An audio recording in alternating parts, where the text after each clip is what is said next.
I'd like to thank David for giving me this opportunity to talk to the citizens of Sammamish. And the format that I wanted to do for this video was the Sammamish Review sent me about 20 questions, and so I was going to use my own question and answer period to kind of give you some ideas on where I stand on different things going on in the city. So I'll just start with that. And one of the questions that the Sammamish Review asked me was, what will the city's top priority be for the next decade other than roads? And that's going to be creating this town center, the heart for our city, and watching our budget so that we can deliver lots of capital projects without additional taxes, unless the citizens want to pay for a park bond.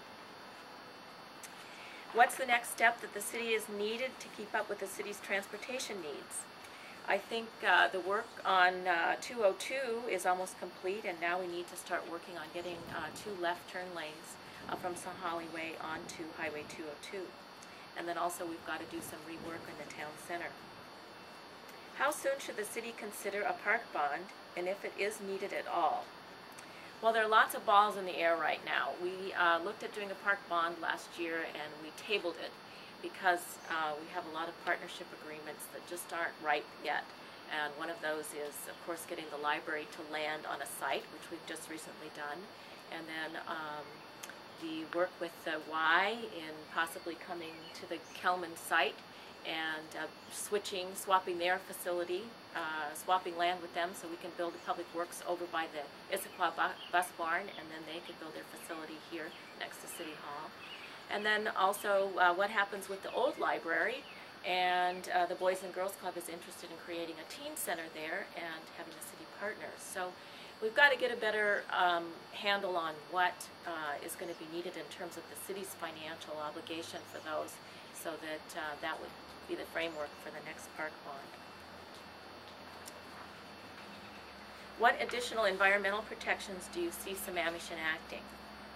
Well, we're working right now on low-impact development standards, which would be for the town center, because the basin that we're in is Ebright Creek, or the headwaters of Ebright Creek, and down at Lake Sammamish, that's where we have the kokanee salmon. So we want to be really good stewards in this watershed so that we don't destroy the livelihood of the kokanee salmon. So low-impact development seems to be one of the solutions to letting development go forward and be environmentally sensitive at the same time.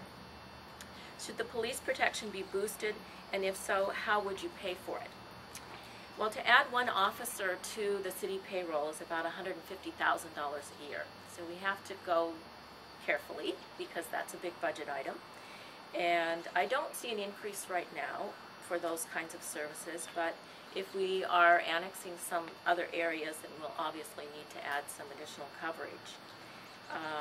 The city pays partly for 2, they're called school resource officers. There's one at Skyline and one at Eastlake, and we partner with the school districts on those officers. There may be a need to add a 3rd officer at Eastlake Catholic when it comes on board.